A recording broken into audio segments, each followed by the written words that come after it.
Welcome everyone. Welcome to our Zoom meeting. Today we will have different topics that we will present. So I think everybody is ready. We are waiting for Dr. Osman.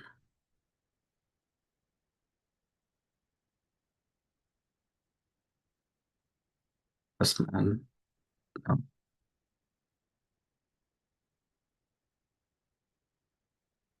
Maybe if Lujane, Dr. Lujane, you are ready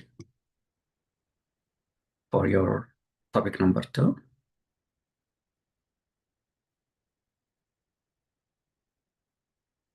Hello. Hello. Yes, I'm I ready. think we can start with topic number 2 first, but let me share the screen here. This is agenda for today. Just for those who will come later, we'll talk about at least 4 or 5 topics, and we'll start with Dr. Lujane, who is going to present paraphrasing correctly. So, Dr. Lujane, when you are ready, please go ahead. Thank you. Okay, thank you. I'm just going to share my screen.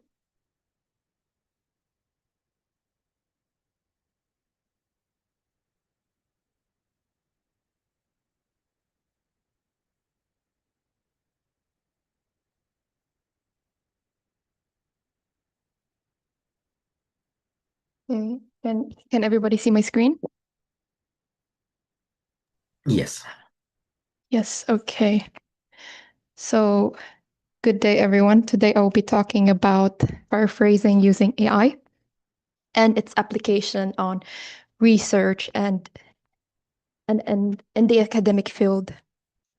We'll explore exactly how to paraphrase in the correct way with maintaining its original meaning of what you want to say and ensuring that there's academic integrity while avoiding common mishaps that students or professionals like us can do. Okay, so we'll begin with what is paraphrasing. Paraphrasing, excuse me, wait a minute. Paraphrasing is the process of rewriting someone else's idea or information in your own original words while keeping the meaning intact. It is important to ensure that the paraphrase text accurately reflects the original idea. Well, it is very important that when we write a research, that your main idea or what you want to say doesn't get lost. Sometimes when we paraphrase, like the meaning can get lost, specifically with AI. I don't know if of course, like we've tried, like the members have tried doing research and putting it on a paraphrasing bot and seeing that the meaning can get lost along the way. I'll show you an example later on. And we have to make sure that the wording isn't very similar to the original context of where you extracted it. So, and as well as we should ensure that there are proper citations following a specific style guide. Like, for example, one can use the Chicago style of referencing or the Vancouver and etc. Okay. You can use Zotero for that, but I feel like that's a topic for another day. So how exactly can AI help us with research? First, we can use it to generate initial draft. When we do research, sometimes there's a mental block or like an author's block that happens. So you can use it as a starter. Like you can use it to get main ideas. And the second thing, we can use it to improve clarity and flow. Sometimes when we write as well, we'll find that we're using redundant words, or sometimes we are unable to express in the moment. So you can use AI to even make your statement clearer or easier for the audience to grasp.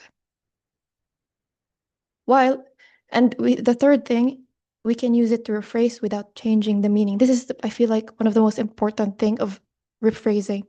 It's really important that you read exactly what what AI has produced, because sometimes it can paraphrase it, but in a way that you lose what you want to say as an author. So then again, I'll try to show an example with that. So what AI tools can we use? Gen AI, I believe, like before, it has been recommended here, as well as people have heard about it. Quillbot, which I personally use. ChatGPT. ChatGPT has gotten like really good with wording. Sometimes you can even use it to gain ideas or whatever, like in the medical or the research field. WordTune as well can be used, but I believe it's paid. So I'll give you an example on how to use a paraphrasing tool. Can you see the screen or? Wait a Yeah, we minute. are following you. Okay.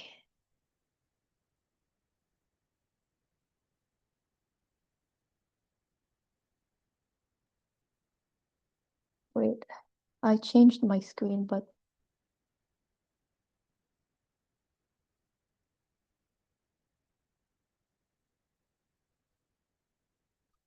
sorry.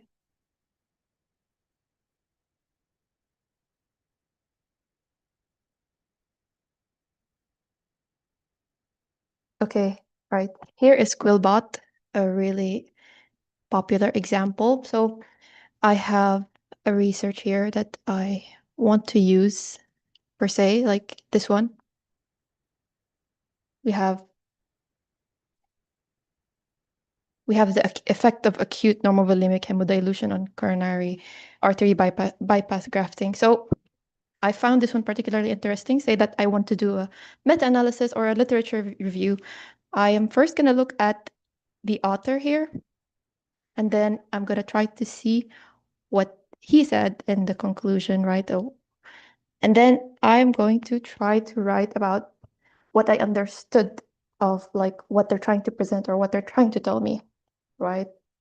So then initially I already wrote about it. So I wrote it here, right?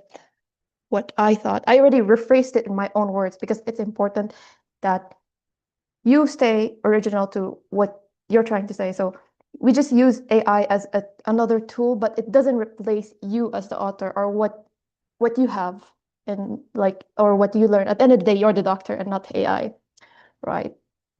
So we put what I understood and say that we want to make it better. There's a paraphrasing here for Quillbot. And we just click on paraphrase. There we have it. So he's used the paraphrasing. So in a way, here you can find that sometimes, specifically when you ask it to paraphrase for you something that's really long or something that is like say that you just copied like a whole stanza or like a whole paragraph. Like sometimes it can just give you redundant synonyms. So like you can just this is hyperbole, but it's important that we check like so here it's just going to give you synonymous terms to what it thinks it understands. Like see, so it can change like medical terms sometimes. Like instead of acute normal volemic, like it can tell you acute normal level just for the sake of saying that, oh, I've rephrased it. So yeah, so this is why we need to keep on rechecking what exactly the bot is doing or AI is doing. Albeit, AI has gotten like really good now, specifically with ChatGPT 5.0. Here we can also use ChatGPT. I can give you an example for ChatGPT for paraphrasing. So we can write, I need you to paraphrase this sentence for me.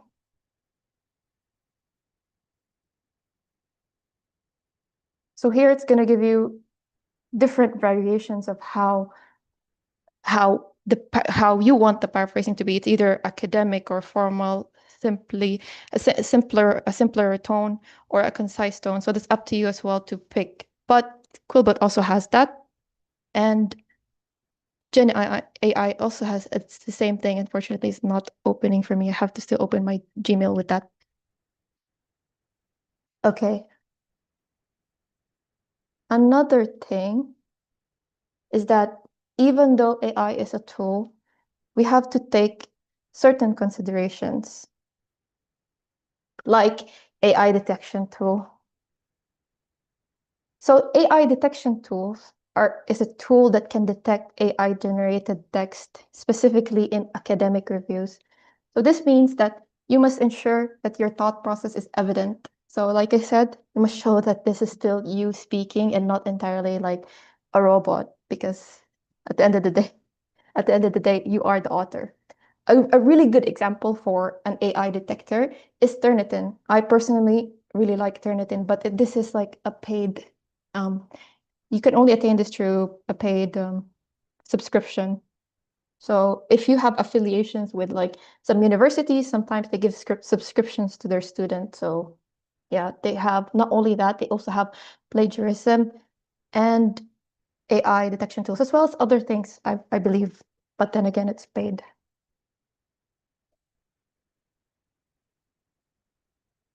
As well as you can also, there are certain rules for academic integrities of the usage of AI. Certain universities and journals actually have a guideline on writing AI.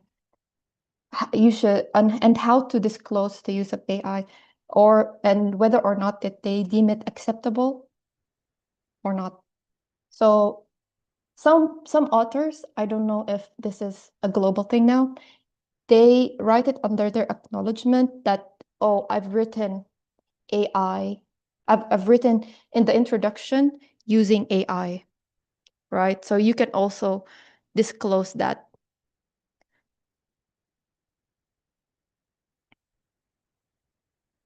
Another thing to think of are the ethical risk to avoid, right? So don't just use AI to swap words without understanding the content, right? You can't just take a research from someone and just plug it all in ChatGPT and then claim that, oh yeah, I've done the work and this is to be published, right? Because then again, it's you also get into ethical problems later on. You should avoid submitting text that essentially only changes the original. Essentially, the original with only minor changes, right? It's important that you get your point across, but in a way that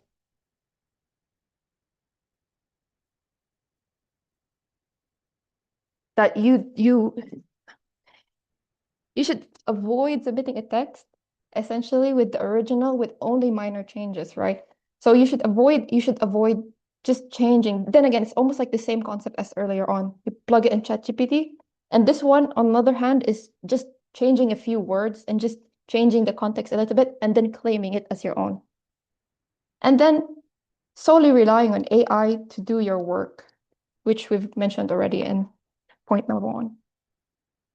It's almost the same concept. So the summary on how to work with AI is I've summarized it into just a few points so that we can remember it quick.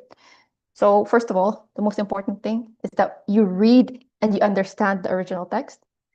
Second, you ask AI to generate the first draft, right? Like as I said, like if you have like a mental block, you can use that to boost your morale, right? Oh, I'm having a hard day. I don't want to do a research right now.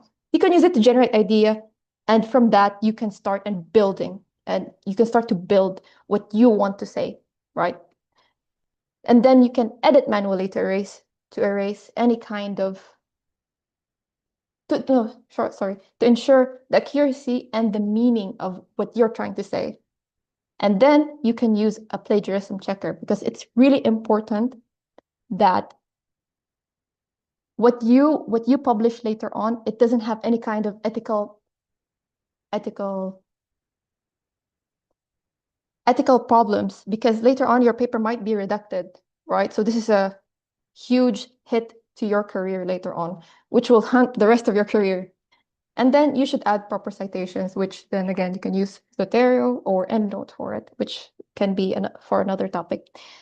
One of like the bigger Arab researchers here has mentioned something on AI plagiarism as well, in which we should be really careful with the things that we take from, even if it's paraphrasing or like just taking an idea from AI, because apparently like there's a thing called AI plagiarism now. So I've not done, or I wasn't entirely sure. I did my research on it, but it's still on murky waters as of now. So there's no clear rules. But with how AI is advancing, like it's clearly going to be murky waters. So I would give a suggestion that we can use AI to improve our skills and to make us better researchers. And like with paraphrasing, like it can help us like widen our vocabulary as well. Like what's a synonymous to this word? And to play around with AI in a way that encourage us to be better researchers of the future, rather than simply giving AI the job that we have to do. So yeah, thank you. If there's any clarifications or anything that I miss, yeah, you're free to ask. Thank you.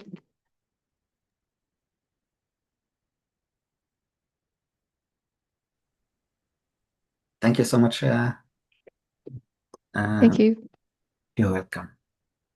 Any questions for? I'm looking for the new the fellow.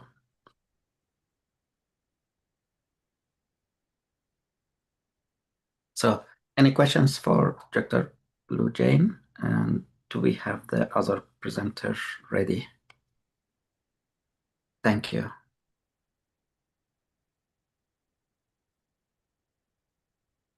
I think it's an important topic Dr. Lujane presented today, and I think it's a good tool that can help you, as she mentioned, and you don't have to put it to do the job for you, but it's a way of improving your skills and your work, and hopefully it will help you, like if you are writing an abstract, submitting it, or writing a paper, or even developing a mobile application and so on.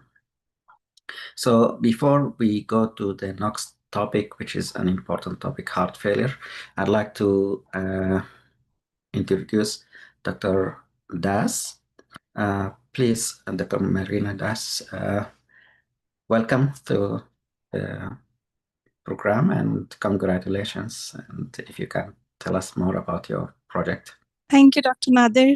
Thank you, Dr. Lujane, for presenting this wonderful topic. I believe AI has an active role, and we all have to learn how to use it and take it along with research. And it's a great tool. It's a very helpful tool. And I use Skillbot a lot, and I have used it for my papers and research. And as you said, it improves your vocabulary, takes off a lot of load from you, and you can do things in a shorter time. So it is genuinely an assistant that can help during research. I am here to share my experience about my poster presentation. Our abstract, which got accepted in a conference which was partnered with National Institute of Health and Academic Health, and our abstract was on cognitive assessments in the geriatric patients through telehealth. When we started the paper, first of all, I would like to thank Dr. Nadir for his incredible support. He had been through this right from when we started the paper writing. He guided us through every step. So when we wrote this manuscript, He was there before submission. He helped us and guided us through the process. And the submission process took a very long time. Sorry, the accepting and these revisions took a long time, and he suggested me to submit it to conferences. So I decided along with my team to submit it to the conferences which were available at that time. And I honestly did not expect it to get accepted because my paper was being revised so many times, but the abstract got accepted. Maybe the revisions also helped. That's what I would say. Because every revision is also a method to learn what the deficiencies there are in the paper. And that was my thought process. This abstract that was accepted in June, and we had to present it in September. In December, recently in December 15th, it was to be presented. And we had to present a poster abstract. The poster presentation, the tough part was the acceptance. And after that, the poster presentation was a technical process. And I reached out to Dr. Nadir, and he helped me again through the process. He helped us make the poster, guided through the contents, and we made a poster. And he also helped us refining it at the end, add a QR code to it, which made it look professional, and guided through the whole process. It was the journal, it was the conference on dissemination and implementation science, which was taking place in Maryland. I stay in Maryland, so I presented there. And it went smooth. There were a lot of poster presenters there. We had 1 hour to present the posters, and our team contributed for covering the registration fees. A few of my members contributed for it, and they covered the registration, and I presented it in the conference. It was a great experience. I met many doctors, MD, PhDs there who were presenting with me, and people were curious about the paper, how AI has been. My paper also talked about some the newer studies and newer AI tools that have been used in cognitive assessments, and people were curious about it. So it was a 4-day large conference in Oxon Hill, and I'm grateful that Dr. Nadir was there through the process, and it went smooth and it went great. Anyone, I mean, people who are taking up any projects,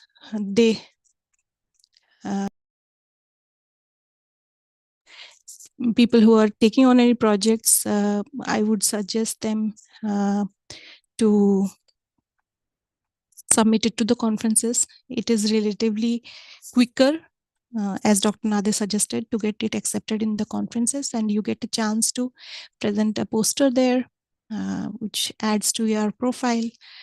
Rather, if the submission process is taking longer.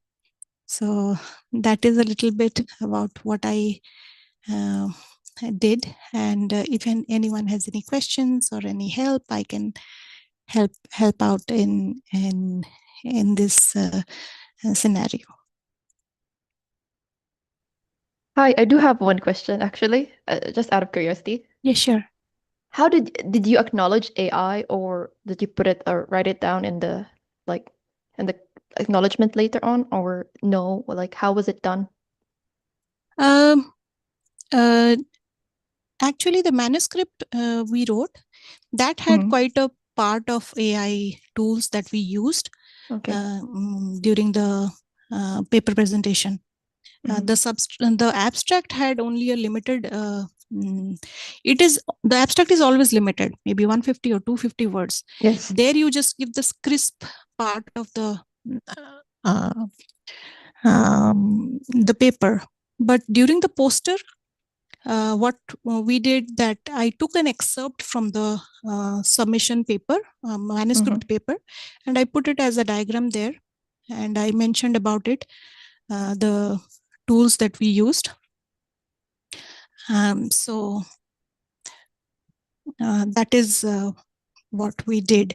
But in the manuscript, we had extensively written about the AI and VR tools, because that was futuristic directions in the section of futuristic directions.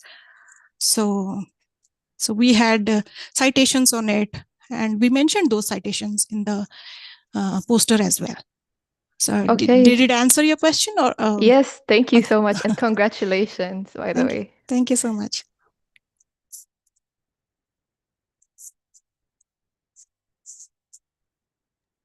Congratulations, Dr. Merina, for great job, great work, you and your team.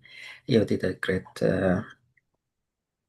project and finalized it, and you were able to present it. Thank you. Thank you. I couldn't have done it without your help, I would say. Although the conference gives you a format of how to do it, but whenever you present it first, there is always a first time. So you need the guidance. And as a mentor, I would say you reach out to Dr. Nadir anytime. He will always reply back. He will always respond back and guide you through the process. So I'm really, really grateful that he has been our mentor. And you just have to, anyone in telegeriatric research group, you come up with the idea. That is how you, I would suggest. And then you can always start. There is always a point to start. Do your starting job, and Dr. Nadir is there to guide you. Or any of us, you can reach out to us in the team, in the group, in WhatsApp. If you are not busy, we'll love to help you out. So it's self-directed learning. And once you have a raw format of what you have done, it can be refined. Then after that, to the publication process, Dr. Nadir is there to guide you. That's what I would suggest to every participant here. Thank you so much, Dr. Merina. Any other questions to her? If not, congratulations again, and we wish you all the best. And as you said, we are working together. So if anyone has questions while they are working on their project, if they need help, if they need guidance, all of us, myself and other fellows like Dr. Merina and some of the seniors, if they are available, they will be happy to help and guide you guys. Yeah. Thank you. Thank you so much.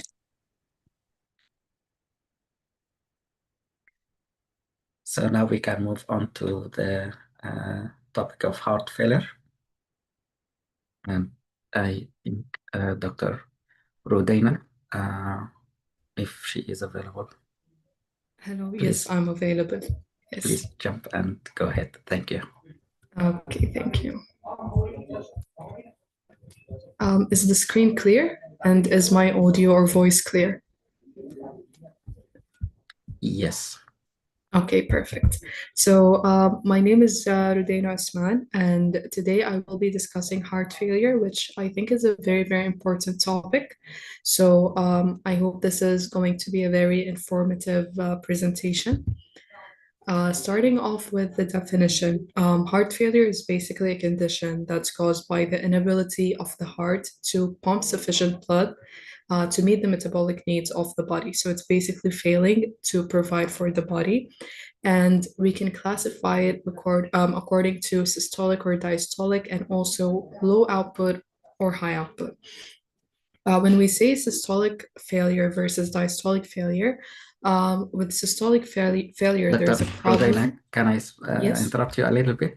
Yes. If you don't mind, I know you are presenting, but we are seeing the actual file, the slide with the menu up. Can you show us a slideshow presentation kind of? Oh, the like big slide? Yes, like this. Yes. Okay. So, Appreciate it. Thank you. You're welcome.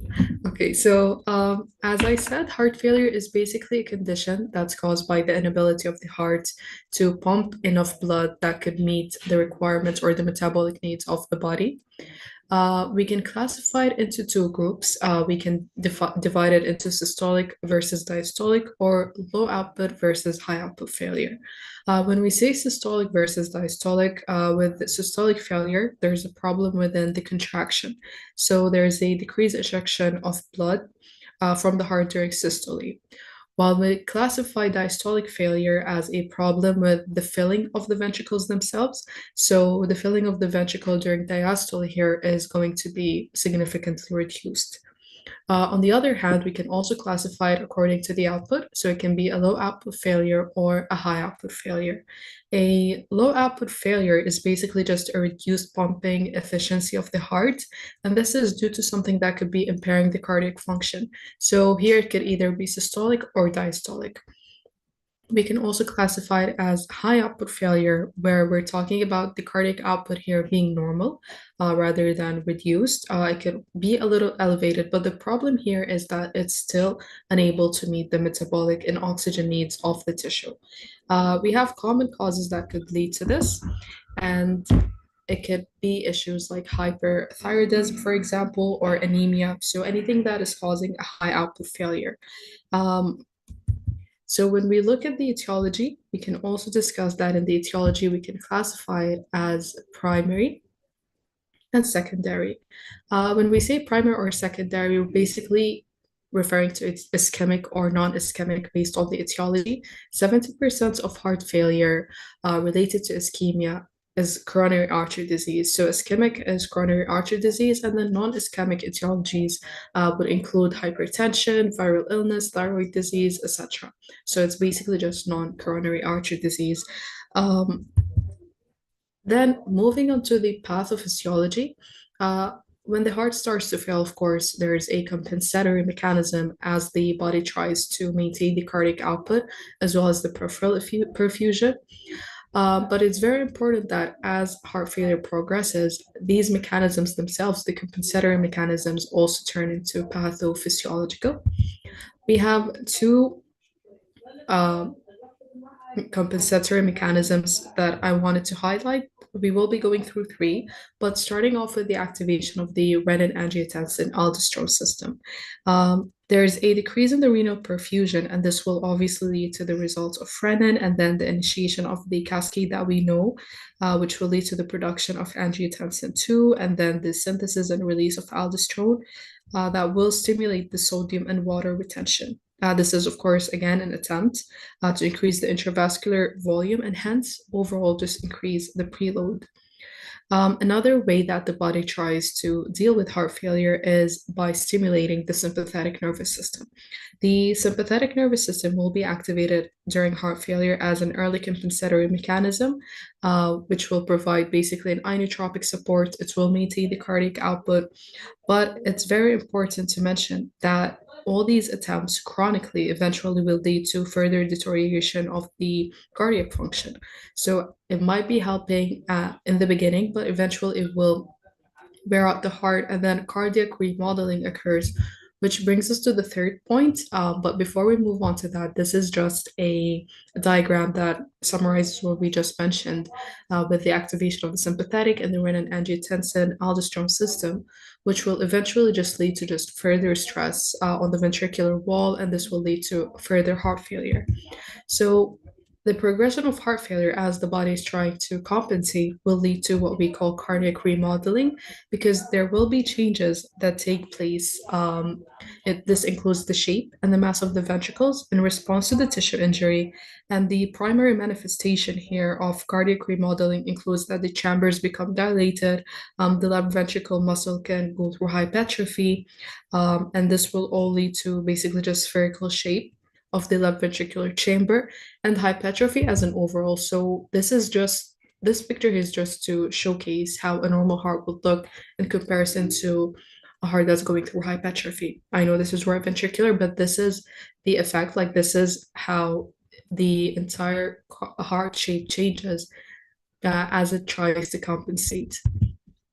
Now, when we look at the clinical manifestations here, obviously we are having a fluid backup from the left ventricle into the lungs and then the right ventricle and then into the peripheral circulation. And this will produce signs and symptoms of heart failure according to the affected side. We can have left-sided heart failure, for instance, where the blood is unable to pump from the left ventricle to the peripheral circulation. And we're dealing with blood that is backing up to the pulmonary alveoli, and this will lead to pulmonary congestion and edema. So here, patients will experience dyspnea, or what we call shortness of breath. This is related to the buildup of fluid in the lungs. They will complain of exertional dyspnea. So they're dealing with breathlessness that's induced by activity. And they will complain about simple things like, for example, carrying groceries or stair climbing due to the exertional dyspnea. We also can have patients complain of orthopnea, which is when the patient is unable to breathe when they're lying flat, and this happens within just minutes of lying flat. So patients will mention something along the lines of, I have to put a couple of pillows so that I can actually lay comfortably. Another complaint would be the PND, or the paroxysmal nocturnal dyspnea, and they basically feel suffocated in the middle of the sleep. So they're awakened by this feeling as if they're just gasping for air. And this usually occurs within 1 to 4 hours of sleep, and it's not immediately relieved. So it kind of takes them around like 30 minutes for the symptoms to subside. And there can be pulmonary edema alongside the complaint. And with pulmonary edema, patients will be complaining of pink, frothy sputum, and breathlessness, and this feeling of just suffocation.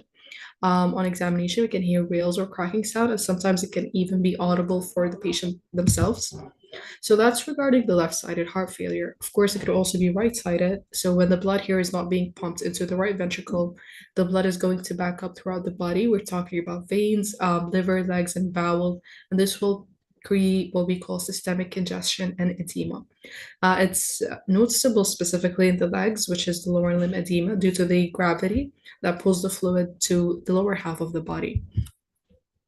We can classify heart failure according to the NYHA, which is the New York Heart Association classification, to assess and understand the severity of the heart failure. It's grouped from 1 up until 4. 1 is basically no symptoms with ordinary activity, 4 being the most severe, where the patient is complaining of symptoms even at rest. And then 2 to 3, we're talking about symptoms with ordinary activity, like very simple activities that don't require effort.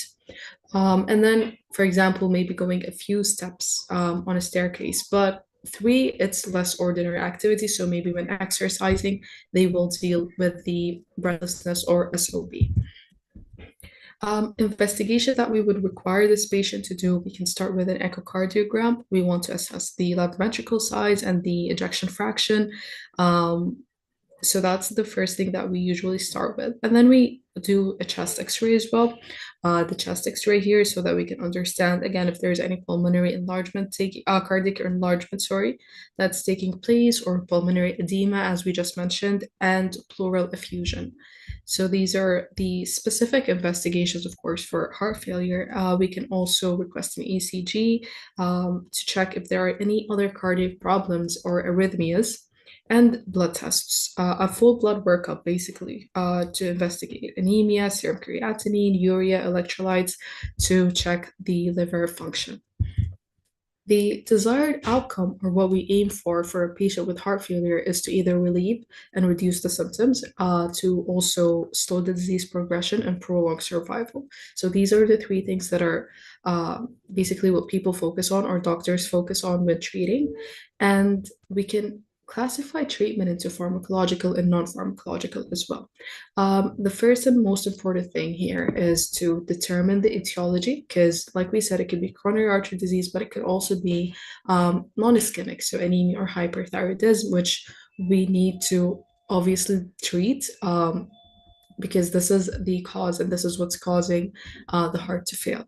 So this is a very important thing. And then we have non-pharmacological interventions, which could include things like dietary modifications. Sometimes, and not all the time, we can limit sodium intake. We can encourage exercise after the patient is stable, and modification of any risk factors. For example, any alcohol consumption or any smoking. These are all factors that the patient is able to modify themselves. And then we move on to the pharmacological treatment for systolic heart failure. We focus on medications like ACE inhibitors, ARBs, or beta-adrenergic blockers, and aldosterone antagonists. So it's actually seen that patients will improve, the symptoms will improve, and it will slow the disease progression. We have the ACE inhibitors, so we're talking about captopril, lisinopril, or enalapril. And we can also include beta blockers because there is a strong evidence that beta blockers can slow disease progression as well. And we do have diuretics, but I also think that it's important to mention that beta blockers should usually be started in a low dose. And not only that, but it's also important to mention that if the patient is not showing any clinical evidence of fluid retention, they might not be the right fit for diuretics. So it also depends on the presence of peripheral or pulmonary edema to ensure that the patient is receiving exactly the treatment they need. Sometimes we can also add another therapy, which is what we call second line therapy. If the patient is still symptomatic despite the therapy, they can be considered for second line pharmacological agents. So hydralazine, nitrite, or aldosterone antagonists, or ARBS. These are the second line treatment that we use if the patient is still not showing signs of improvement. Also, we can also be dealing with heart failure that's caused by diastolic dysfunction. And in this case, there's a diastolic dysfunction and an inadequacy. And they will use a separate set of treatments. So we're talking about, for example, Arabs as well here, but beta-adrenergic blockers. We're talking about calcium channel blockers. They could also be beneficial for the patient. So I guess as a wrap up, it's very important to understand the pathophysiology that takes place. It's very important to discuss the treatment and modify it according to each patient and according to the underlying cause. And it's very important to do a full workup to ensure that nothing important is being missed. And this even includes a thorough history taking. So things as simple as history taking here can play a very important role in the overall outcome of the patient. This is everything, and I hope this was informative. And thank you very much for the opportunity to present.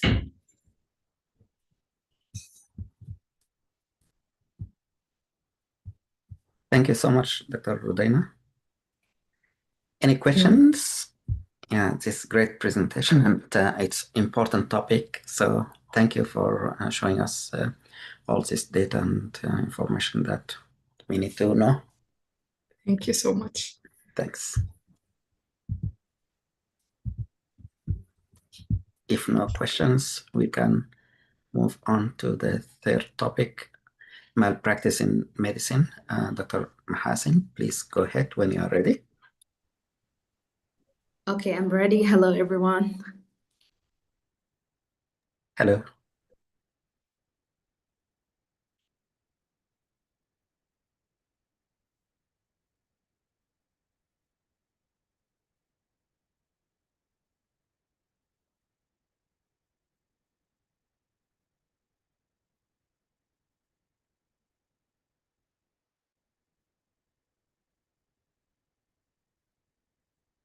Okay, is it everything clear? The screen and my voice? The voice is okay. The screen kind of fuzzy. Okay, hold on.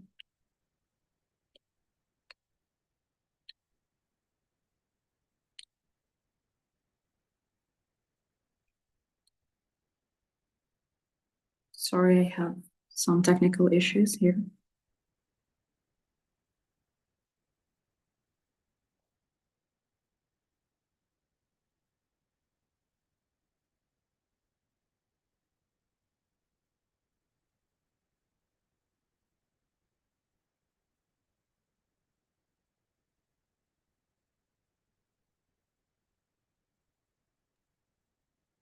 If you want to share the file, I can. Yeah, is not appear still my screen. I don't. Yeah, the screen's there, the slides, but kind of the text is very unreadable. Basically, it's fuzzy. Okay. If you want to share the file, maybe I can present and you can talk. Okay. Hold on.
Mahasin?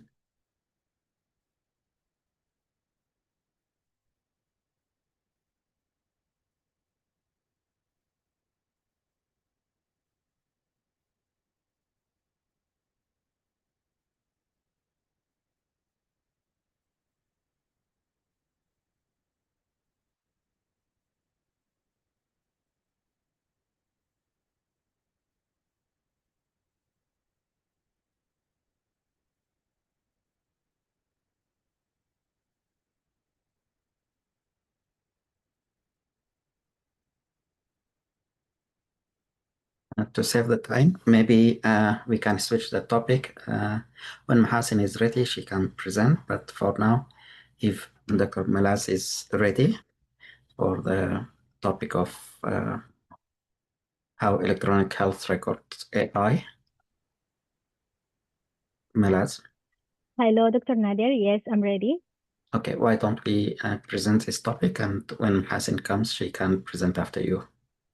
Thank you. Okay. Let me just share the screen first.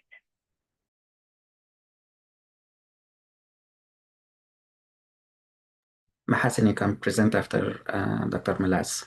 Thank you.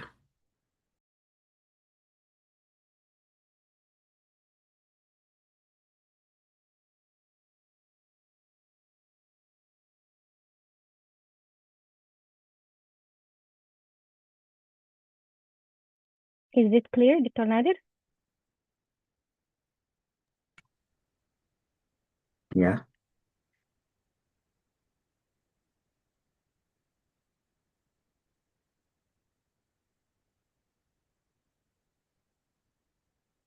Hello, everyone.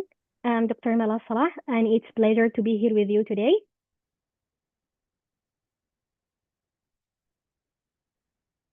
As we know today, healthcare systems around the world rely heavily on electronic health records. And we know that electronic health records have become the backbone of modern medicine. And as clinicians, we all work within these systems every single day. And while DHRs are essential, almost all of us face the same challenge when using them, the traditional way of documentation. our work Dr. clinically. Malaz, sorry to interrupt you. Do you mind if you click on the presentation? It seems like we are on the first slide and it's still the Okay. PowerPoint. If you have two windows, most likely you need to unshare and then share the Okay. presentation.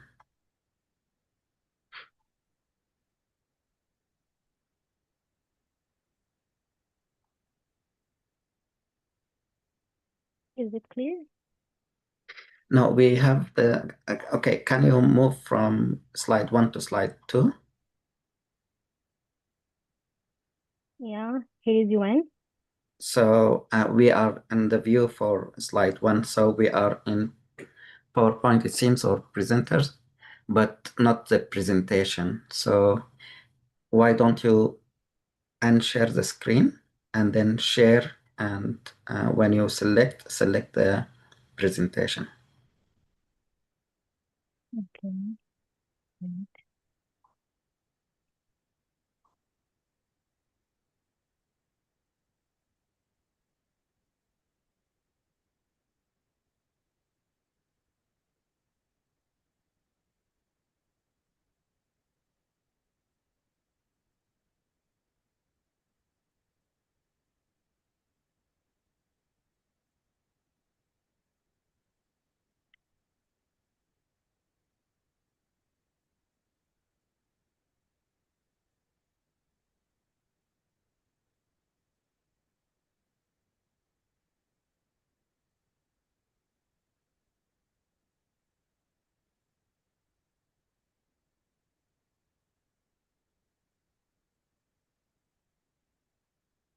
Dr. Malaz, are you using a desktop like a PC or Apple Macintosh computer?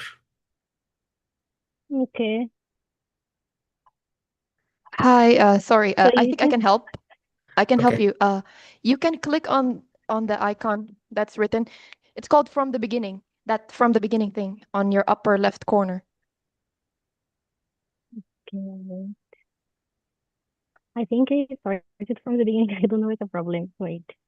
Okay. Alright. So what happens sometimes, it's when you open, let's say, Mhm. PowerPoint, you have the file, Mhm. you have the slides, you can see the slides in front of you, Yeah. 2 or 3 slides.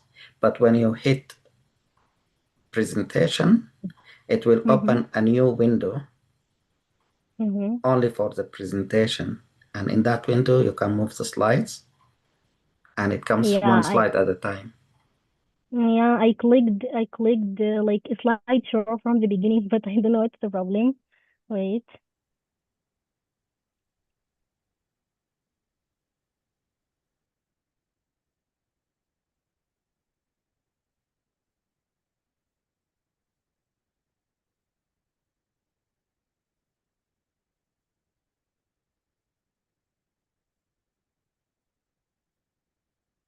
If you have suggestion, Dr. Lujane, go ahead. Yes, Dr. Malaz, if you could share your screen, because right now it's not being screen shared, so we can help. Yes.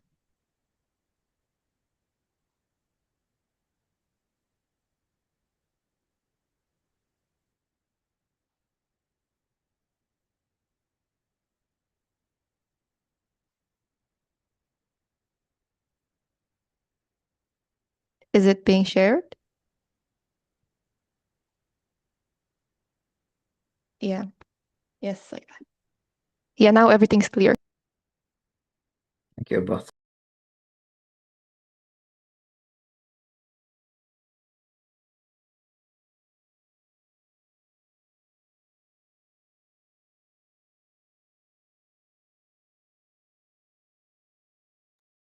Now we are missing your voice, Dr. Malaz.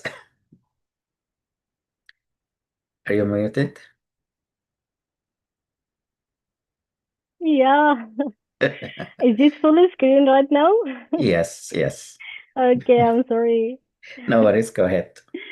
Okay. Hello everyone. I'm Dr. Malaz and it's a pleasure to be here with you today.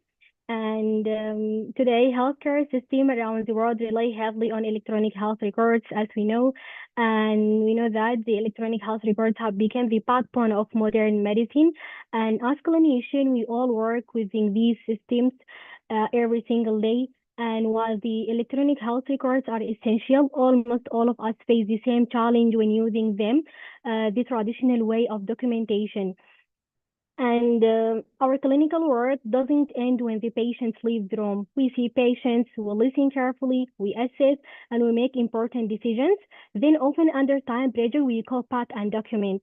So we rely heavily on memory. After multiple patients encounters, this process becomes mentally exhausting, and documentation gets delayed, important details can be missed, and a large portion of our time is spent typing instead of practicing medicine. So because this challenge became so widespread, it is no longer seen as an individual problem. It's now recognized as a system-level issue. That is why major medical organizations started actively searching for better solutions. And one of these organizations is the American Medical Association.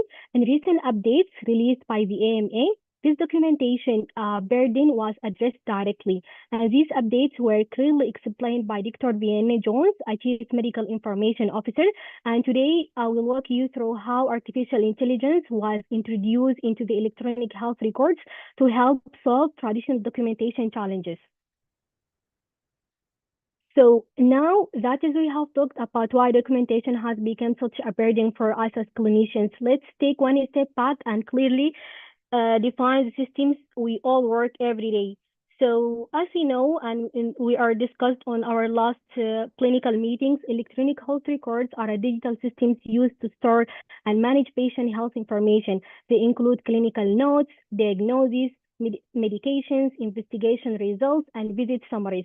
We rely on EHRs to document care, review results, place orders, and plan follow-up. So the electronic health record itself is not the problem. The challenge lays in how documentation happens within these systems. The EHR is a powerful tool, as we know, but the real issue doesn't come from the system. It comes from how we document within it. And the way documentation is traditionally done within these systems has become one of our biggest daily challenges as clinicians. And in the most clinical setting, documentation is still happens after the patient encounter. We see the patients back to back, we listen, examine, think, and make decision in real time. Then often under significant time pressure, we sit down and try to reconstruct the encounter. We rely heavily on memory, the patient's exact words, key symptoms, important knowns for us, and the clinical reasoning behind our decisions. After multiple encounters, this becomes cognitively exhausting. As a result, documentation is often delayed. Important details may be missed, and large portion of our time is spent typing instead of engaging in patient care. Over time, this contributes to mental fatigue, reduced job satisfaction, and clinician burnout. So when this challenge is starting affecting almost every clinician, and it stopped being a personal struggle and became a system-wide issue, and that is exactly when major organization stepped in. So as I said, one of these organizations is the American Medical Association. And in recent updates, the AMA made it clear that solving documentation burden requires more than optimizing templates or adding shortcuts. These updates were clearly explained by Dr. Vienna Jones. As she said, the key message was very clear: not more clicks, not more templates. What we need is a fundamental change in how documentation happens. And this need for a fundamental change is exactly where artificial intelligence comes into the picture. The solution identified was integrating artificial intelligence directly into the electronic health records. The goal was not to replace clinicians, the goal was to support us. And instead of documentation being to tasks that happens after the visit, AI allows documentation to begin during the clinical encounter itself. This shifts documentation from memory-based task to a data support process. So the idea sounds promising in theory, but how does this actually work in real clinical practice? Let's look at real-world examples that bring these solutions of life. So they implemented a bridge. Let's spend a bit more on time on bridge because this is where the solutions becomes very real. A bridge is not a stand-alone app working outside the system. It's integrated directly into the electronic health record. That integration is important because it means clinician does not need to change how they work. Firstly, before the visit starts, nothing changes for us as clinicians. We do not need to open extra software. We do not need to dictate. We do not need to click more to click through additional screens. The visit proceeds naturally, just as it always has. And then during the visit, which is the most important part, with patient consent, a bridge uses ambient AI, listening during the doctor-patient conversation. The AI listens quietly in the background. It does not interrupt the visit. It does not change how we speak. As clinician, we can focus fully on the patient. We listen, we ask questions, we examine, we think clinically. This is the key shift.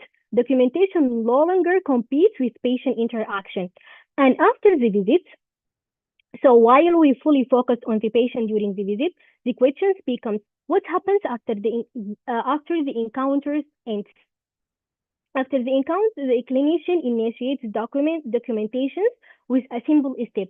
A bridge processes the conversation and generates two outputs. The first is a structured clinical note for a medical record. The second is a patient-friendly after-visit summary. Written is clear, simple language. Same clinical information, two formats, two audiences.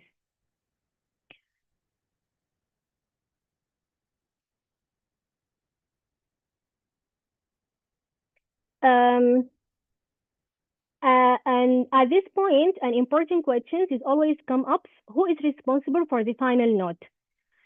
So importantly, a bridge does not finalize anything on its own. As clinician, we review the notes, we edit if needed, we approve before anything became part of the record. So clinical responsibility remains fully with us. AI supports the process. It does not replace clinical judgment.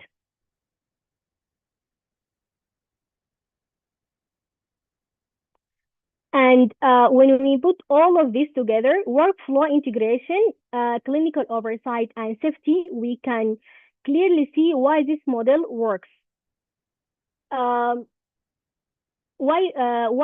a bridge works? What makes a bridge effective is that it fits naturally into existing workflows.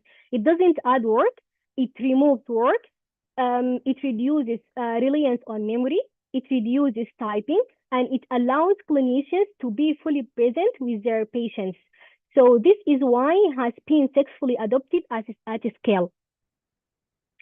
And because the bridge integrates so smoothly into the clinical practice, it has moved beyond pilot testing. And in one large health system, more than 2,000 clinicians are already using this type of AI-supported documentation. And this is tell us the solution is operational and scalable. So what does this actually mean for us as a clinician? For clinicians, the impact is very tangible for us. Manual typing is reduced, administrative workload becomes lighter. We spend less time remembering details and more time focusing on clinical reasoning. So this supports focus, presence, and clinical well-being. But the benefit, does not stop with clinicians. Patients receive clear, easy to understand summaries. They better understand what was discussed. They remember diagnosis, treatment plans, and next steps. They feel more heard and more involved in their care.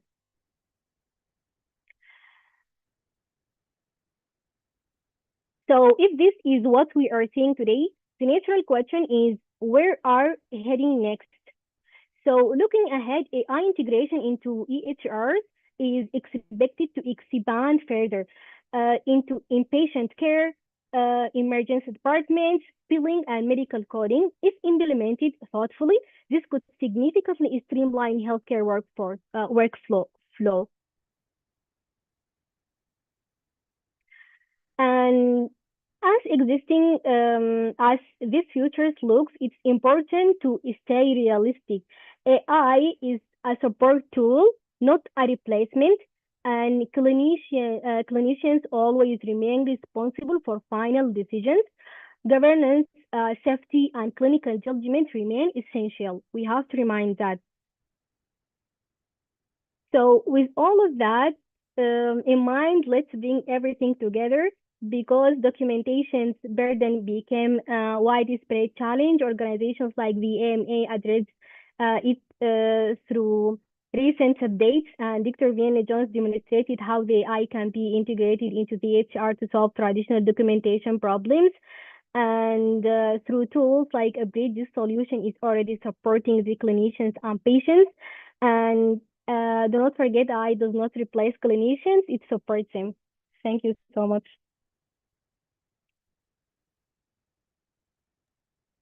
Thank you so much, Dr. Malaz.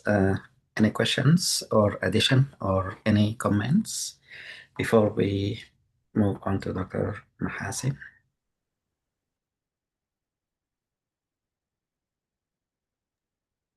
I have something to share. Please. Regarding AI as a documentation tool, I worked as a clinic assistant earlier in a neurology clinic, where I was also responsible for scribing. However, the clinician, the doctor, she was facing difficulties for finding a constant scribe at the clinic, and she hired this AI scribe called Freed AI. And thereafter, I felt that she was actually very relieved. She didn't have the pressure of documentation like it was earlier. And the AI was really smart to distinguish the conversations, the normal conversation between the doctor and the patient. It could chalk out what was important and laid it out in a very organized manner. And it helps the doctors. And what I have heard in many residency programs also, they are using Dragon AI to assist the residents also.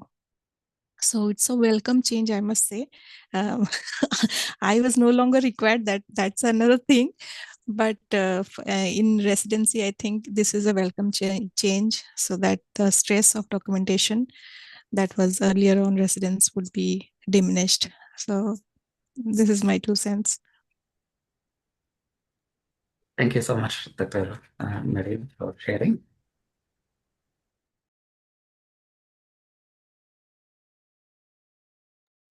If no more questions, Dr. Mahasin, when you are ready, please go ahead.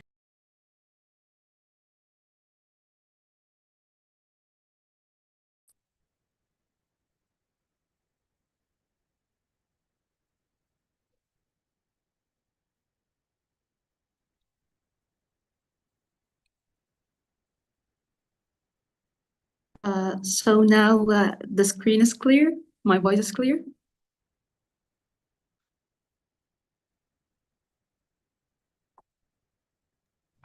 The voice is clear, but the screen is blurred, kind of. Do you mind if you share it in the chat, the file? Okay, The file. Okay.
Mahasin? Yes, Dr. Nader. I think I have an internet issue in my home, so I'm trying to send the document. So, do you have it in your phone or in a computer, PC, laptop, or On my iPad. iPad? Okay.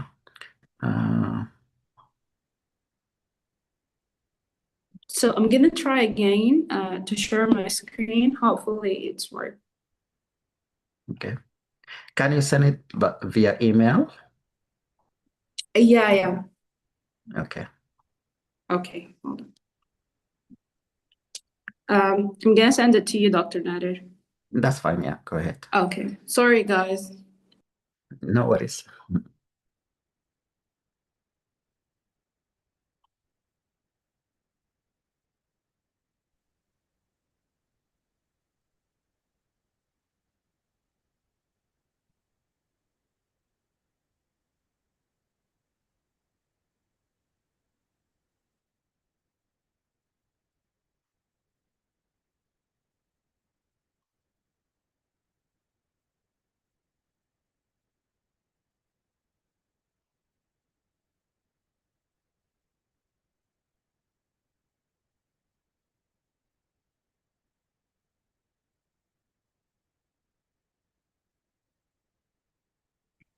Sorry, Mahasin, can you just try to share the link instead of the document itself? Maybe we're gonna be more easy within this connection issue.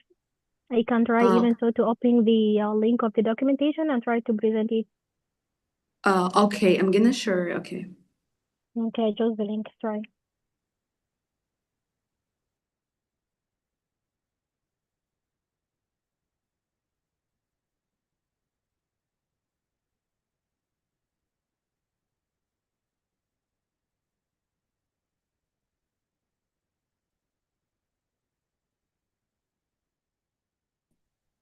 So I share with you guys the link of the document.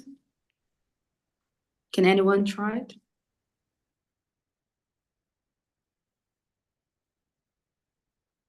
Yes.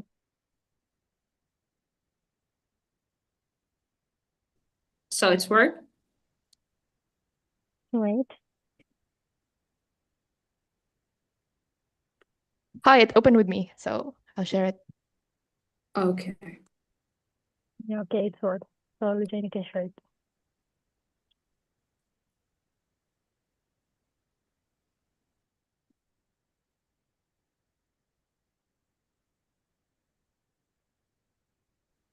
Okay. Okay. Can everyone see? Yes. Yeah, it's Thank you. clear. Okay. Okay. Sorry, everyone. Okay. Today I will presenting a tragic yet a powerful case of medical malpractice. Involve a teenage girl, Jasmine Vincent, who died after beginning misdiagnosed with a condition that almost exclusively affect men.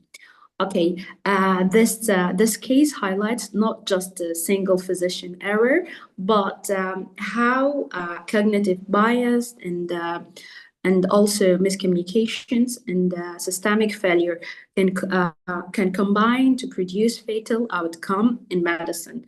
Okay, inshallah, by the end of this presentation, we will see how medical and law and the ethical interact in the real practice, and what lesson we can take to prevent similar tragedies. Next, please.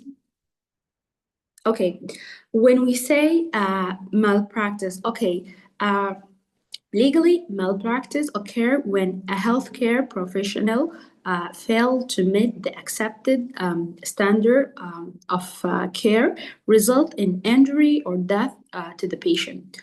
Okay, to succeed in court, four elements must be proven. Okay, first, duty of care. The provider had professional responsibility to the patient. Breach of duty, the provider failed to meet the standard. Causations, the bridge directly caused harm, damage, measurable damage, suffering, or death. Okay, malpractice is rarely intentional, but often stem from human error or bias and sometimes systemic failures. But the consequence can still be devastating. Okay, next please. Okay, this is our case for today. Okay, we have Jasmine Vincent was a 15-year-old girl who present to Main Coast Medical Group, part of the Mid Coast Medical Group, part of the main health system, on July 2021. Okay, her presentation was soreness in her veins, breast swelling, and difficulty breathing. Okay, all through her presentation was unusual for her age. Okay, instead of proving a comprehensive diagnostic evaluation, her provider reached fundamental incorrect conclusions. Okay. Okay. Next. Okay. Okay. Okay. The misdiagnosis of Jasmine. Okay, Jasmine was diagnosed with the gynecomastia, a benign enlargement of the breast tissue that occur almost exclusively in males. Okay, the diagnosis should have immediately raised concern. Gynecomastia is not a female diagnosis. Okay, let's see what's wrong. Okay, no blood tests were ordered, no image was performed, and no specialist consulting occurred. Okay, this type of an ignored bias where clinician fix it and intentional intentional impression and stop exploring alternative explanations. Okay, the true diagnosis of Jasmine less than 3 weeks later on August 2021, Jasmine suffered from cardiac arrest and died. An autopsy revealed the true cause is acute lymphocytic leukemia (ALL), an aggressive cancer of the white blood cells. When diagnosed early, of ALL, survival rate is excellent, about 90% in the children and adolescents. However, without treatment, it can rapidly lead to fluid overload and heart failure and a death. Okay, that's exactly what happened to Jasmine. Okay, because of the misdiagnosis, Jasmine received no chemotherapy, no transfusion, and no life-saving interventions. Next. So we have the timeline of the event. Okay, the timeline is brief but devastating. Okay, from the Jasmine first medical visit to her death, only 11 days. Yet it took more than 4 years for the case to reach the jury. Okay. On October 31st, 2025, the jury found Main Health Center is neglectable after just 1 hour of the deliberation. Her mother, Lindy Sutherland, was awarded 25 million damage. Okay, next. So, okay. Okay, the legal analysis. Legally, this is case met the all 4 elements of malpractice. The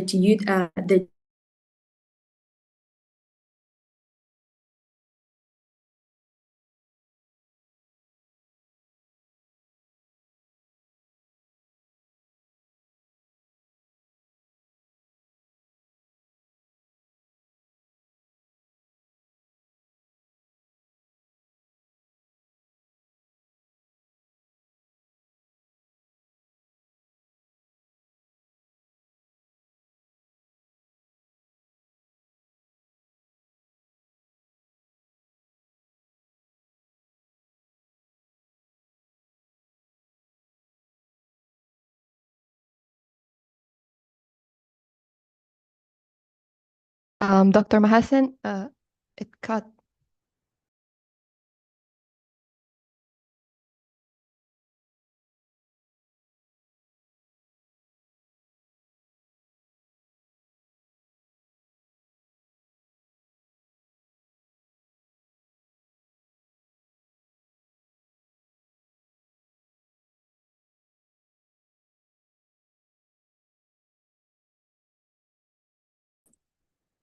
Sorry. We can hear you now. Okay. Next, please, Lujane. Okay. Here we have two type of failure. We have a clinical failures and the ethical failures. Okay. The medical one is acknowledging bias, premature diagnostic clause, and the failure to develop differential diagnosis, and poor communications between the provider. Okay, and on the other hand, the ethical failure is non-maleficent, and that means do no harm, maleficent, act in the patient the best interest and the justice. Uh, Justice and fidelity. Okay, Jasmine biology was ignored, her symptoms were minimized, and the critical thing was replaced by. Okay, next, please.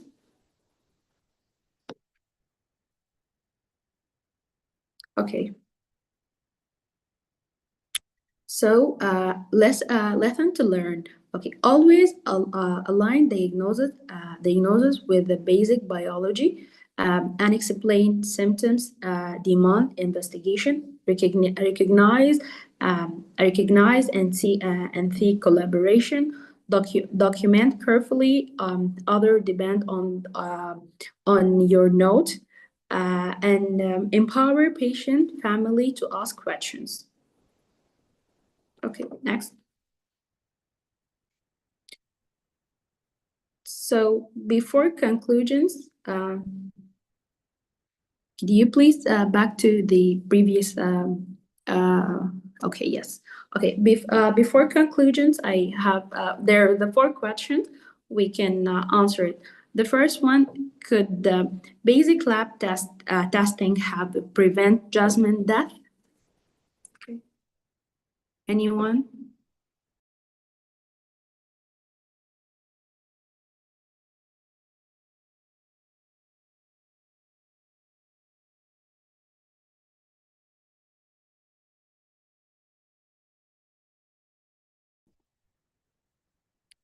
Anyone can answer this question?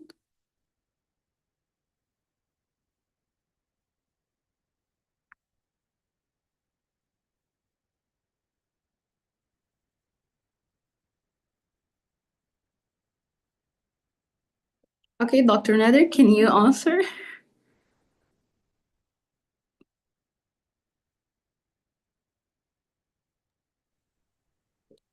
Hello?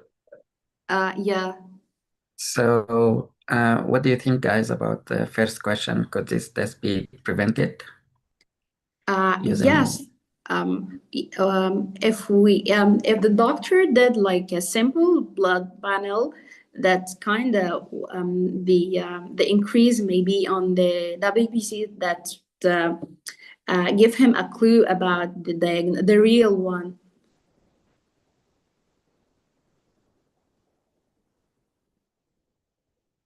So CBC sometimes can help you identify different conditions. So this one might be picked up on CBC, complete blood count with differential. Yes. Okay. The second one, how does gender bias shape diagnostic reasoning?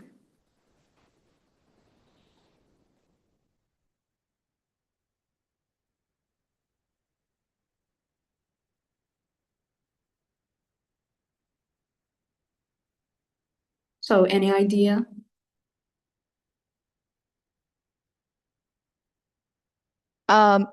I might have an idea.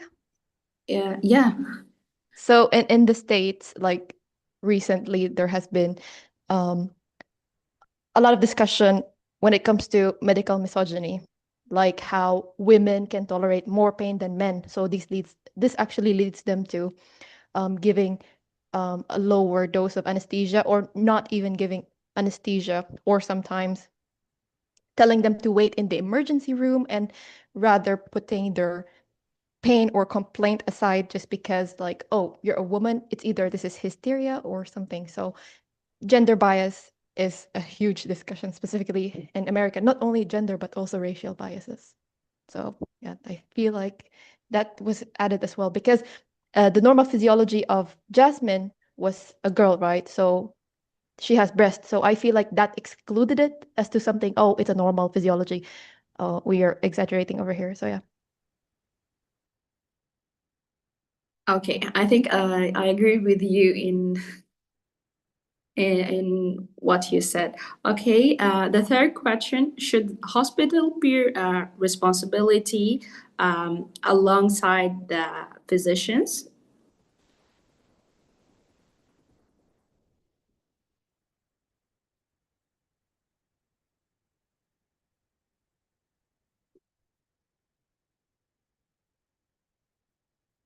So, Dr. Nader, what do you think? So in this case or other cases, it depends on how far and what exactly the relationship with the physician who did that mistake. So most of the time, the hospital will be covering with some liability, and then the physician, him or herself, might have their own liability insurance. So it depends. I think the contract between the hospital and the physician who are working at the hospital. So they have their own legal team, and if they think the hospital is responsible, they will pay, as you mentioned, 25 million or so. If the physician is not contracted with the hospital, as far as he or she is not a team member, but an independent, and sometimes this will be at some hospital, then they will bear the responsibility. Thank you. Okay, the last question: what concrete steps can we take to improve diagnostic safety?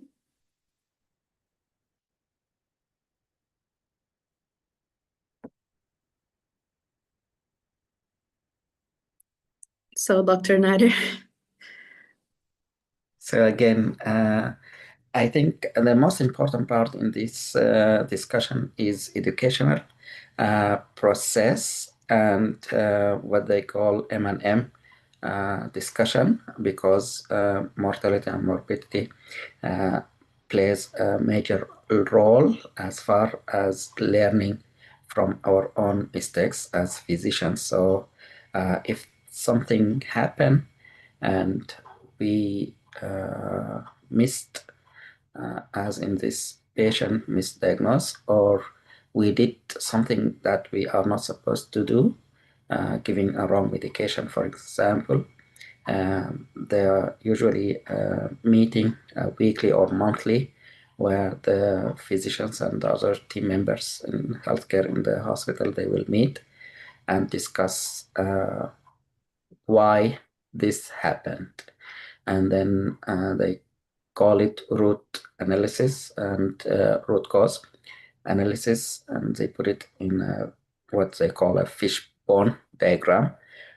So they will try to pinpoint what could happen if they fix this, what else could be fixed, and they go from the presentation. So the patient came with some, let's say, pain, some symptoms. What possibilities of these symptoms? What diagnosis as tool, as we mentioned, like they need to do the basic diagnostic testing, CBC. It's done for mostly everyone. So why didn't the physician order that test, for example? If they find the reasons, then they will try to fix or improve this by either education, training, and so on. So, thank you.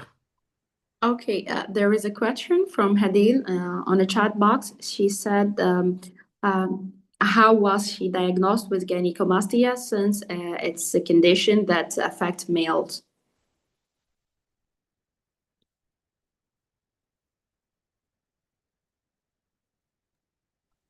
So again, this might be just highlighting the importance of the knowledge about gender and the presentation. So with nowadays gender identification, if the patient identify themselves as I'm a male and present to you with pain and swelling, you are not gonna ask them, are you really a male or female?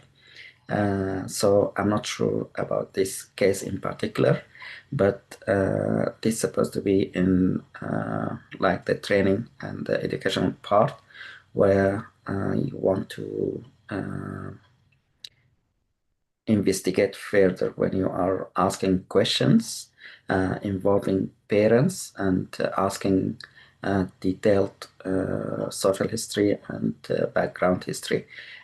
Was the patient born as a female and then they identify themselves as male, or vice versa, and so on? So in any case, is one of the things that you need to do is you need to rule out other possible causes for pain and swelling, and CBC can help you identify if there is any type of inflammation or infection or cancer, and in this case it's type of cancer. Thank you. Okay, thank you, Dr. Nader. Thank you, Jane. I'm done. Thank you.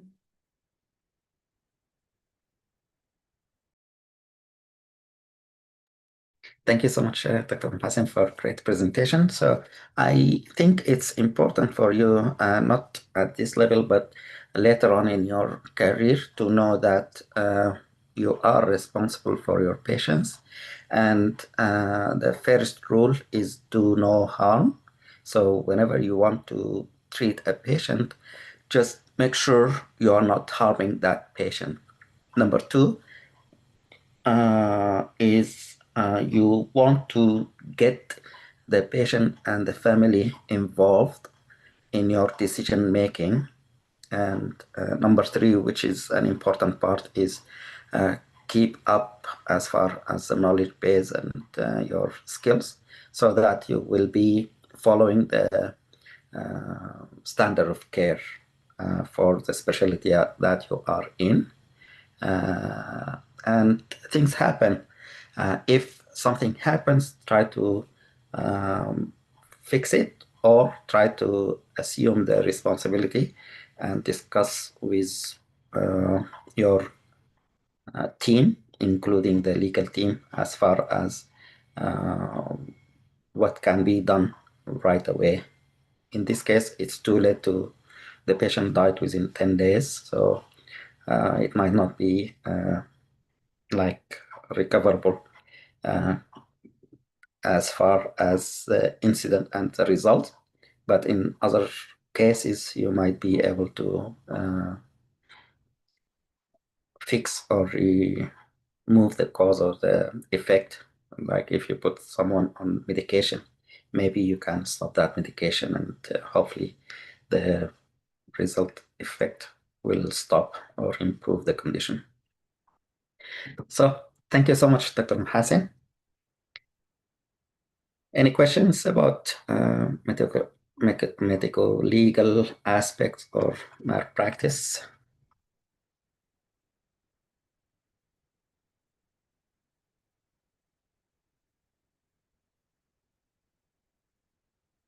If not, maybe we can talk about project updates. Anyone with any new ideas or any updates as far as what you are doing and how far you are, if you are doing a project, what's next steps, and if you want to share. Thank you.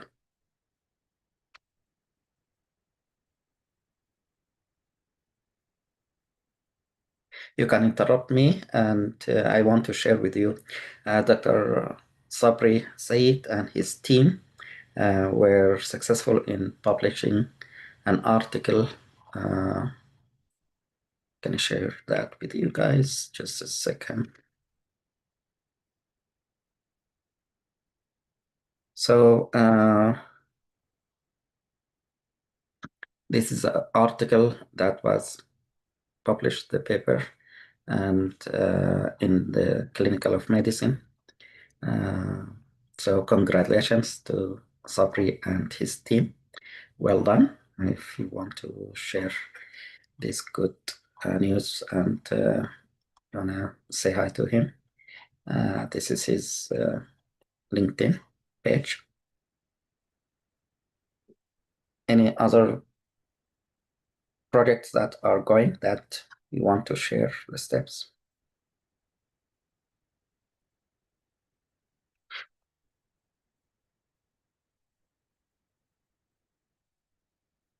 So last week we talked about,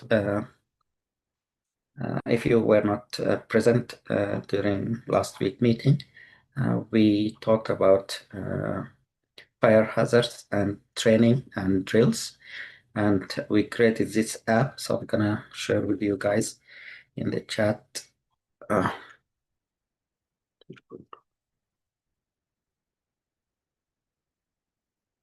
So if you can log into this, browse to the website, what we are trying to do is try to educate IMGs about fire drills and how to prepare as physicians in hospital setting or long-term subacute setting like facilities where you might be involved or you might be asked to help. So what I want from you is to participate as an IMG in this. We want to do a study. So basically we have the pre-test. So a few questions, you put your email, and then 4 questions or 5 questions, and then 3 scenarios. If you can answer this, and down below there are some materials here, like if you want to read more, but this is one of the information that we want you to know. It's called race, and the other one is called path. So you need to know what this means, and this is just a short video, 2 of them, about how you take care of an event if there is a fire in the place where you work. And here you can do the post-test after you watch the videos maybe, and tell us what you think. It's going to be similar, the same questions at the end. If you can also add your your email, that would be great. So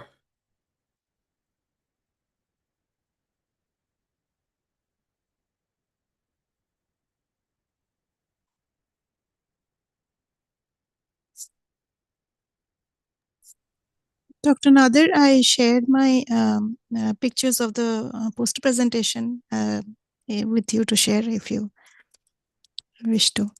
okay, let me just, did you share it in email or here in the chat? Here in the chat, I shared. Okay. Yeah, All because right. you asked for project updates, I thought let me share it with the team so that sure. they can also see. Yeah. Okay, let me.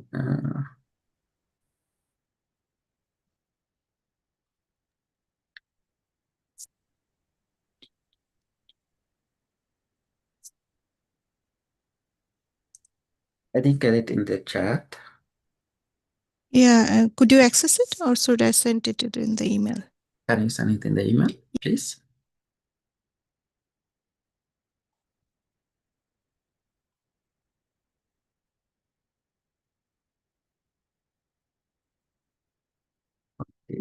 Oh, yeah, okay. I was opening the other chat.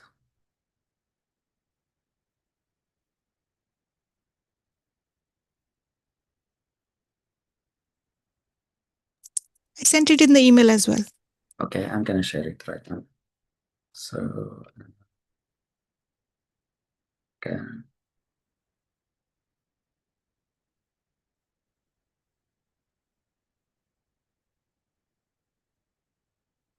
So, Dr. Merina, she presented the topic about cognitive assessment in all the adults through telehealth, as she just mentioned earlier.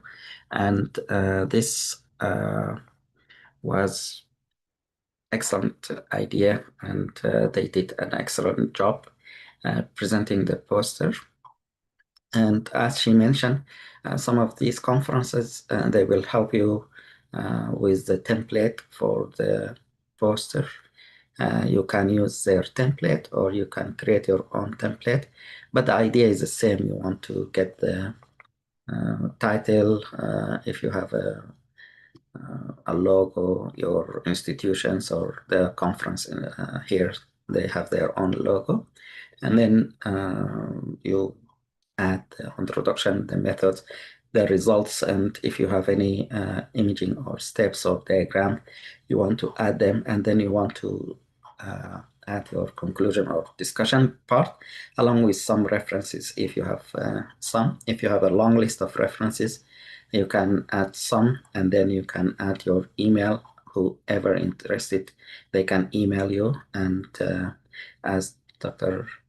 Das mentioned, we have a QR code where people can use the QR to get in contact. You can use that QR for either your website, if you have a web page, or your email, your contact information, your institutions, and so forth. So, do you want to add anything, Dr. Merina? Yeah, thank you. I have just the poster on the other. I second a picture where the QR code is visible. You can zoom it, and it would be clearly visible. Yeah. So let me. So here's the code, the barcode or the QR code, and you can also add your email if you want to add any further information. There are free ways of doing the code, like a QR code. Let me show you one of them that I use. It's just you go to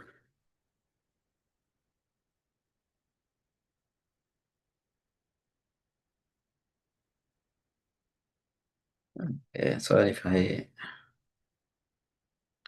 if you just search for generate QR code, it will give you a list of services or tools. You can use any of these. So, for example, this free QR code generator, you can see how you want that to be, like, is it with whatever. Scan me, for example, if you want to add different shapes, different, and then if it's for a website, if it's for an email, you can put your email, your address, and if you want create a social media, for example, or if you want to just add as a the card. So this is one way of doing it. Another way, if you go to this, which one? Maybe this. There are other where they can give you, let's say, you want just the website, or you want to add your email, for instance. Let's say if you have a website, you can enter your website here, and then it will generate the code for you. So let's see if I can let's see. So you can just put the website and then it will generate the code for you. Different ways, and you can modify the colors, for example, the image in the center, you can add a logo and so on. So it's not difficult. If you want to do it, we can help. Thank you, Yes, Dr. yes. Yeah. Yes, and for me, I mean, Dr. Nadir also advised if you want to share the email. I shared my citations in this. There were a lot of citations, and I shared the relevant and recent citations in a PDF file, and I shared it in the QR code. So anyone who could scan it could reach that QR code at that time. Yeah, it was a great experience. Thank you, Dr. Nadir. Oh, thank you so much. Thanks for sharing. And I'm very glad that you ended up presenting there. And sometimes it's the presentation in person, sometimes it's virtual. So it's good to be in person and meet people and see how things are like. Yeah, I observed that before, before presenting in person, you could do it. You have to upload the file online, and they asked us to do that previously. So Yes. it stays in the event section of the conference. So whenever you in this presentation conference, our publication would not be published in their journal, but in the event section it is mentioned, and our poster is on their website. So it's for academic purposes, for CV purposes. It's a great feat to add. Yes. And sometimes what they do is they add some prizes, like first prize for excellent poster in this topic or that category. And they have judges, so they come and ask you questions, elaborate on this. Why did you choose this topic? Did you have any people who come to your site? I think the first 10 posters were awarded numerically 1 to 10. They were the posters who got prizes. But no one came up to me as for or the other teams. I think when we were submitted the abstracts online, then only they already decided, because the posters were numbered 1 to 10. The people who got prizes, awards, they were having those 1 to 10 numbers, which was previously decided before the conference. So I think it was a prior. There was a. I had some pictures of. There was a abstract from St. Jude's Pediatric Cancer Research on health policy that was awarded, and many others. Yeah. So that is how it went. Sounds good. I want to share with you just to make you aware that sorry, it's not here. Maybe the Alzheimer Association, they are accepting posters or abstracts. This some of their last year abstracts, so you can go to their website and look at the volume 21, issue 56, or S6. It has a supplement, and it has different ideas or posters. One of them was about a study that they plan to do. I think this one, it's a program or app that they want to test in Canada. So it's just a neat idea. So you don't have to finish a project. If you have an idea and you have a plan, you can put it as things that can be done and can be funded. And So if you want to go to their website and see previous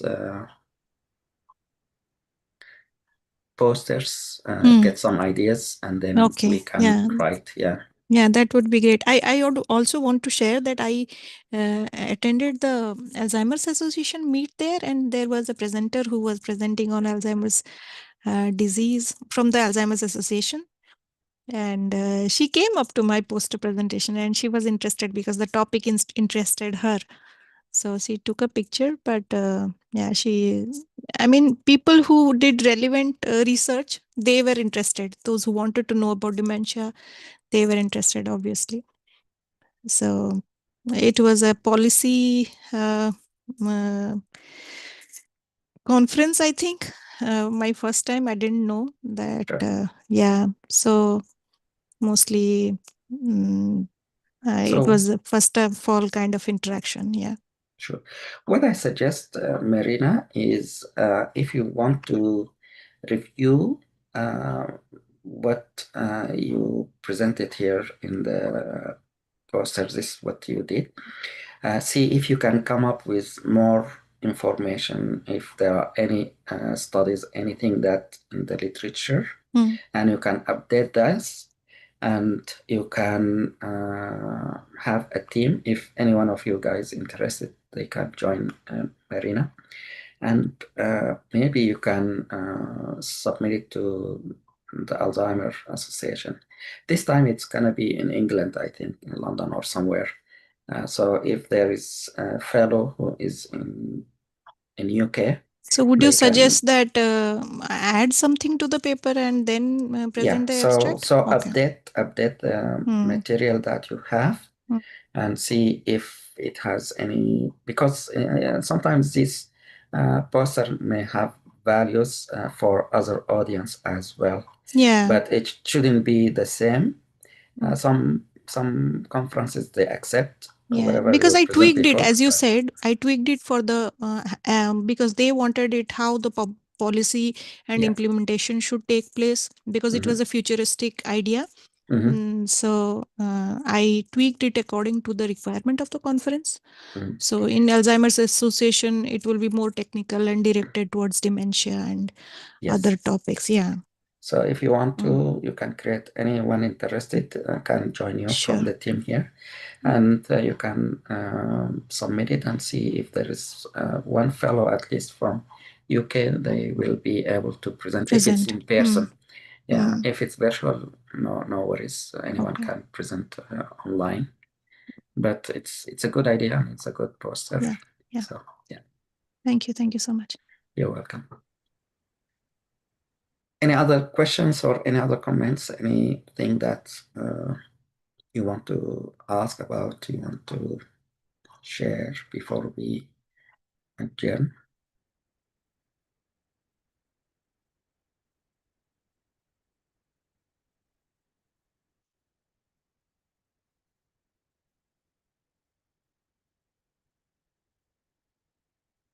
No more questions. I'd like to thank you all for attending the meeting, and thank you all the presenters for sharing all these great presentations.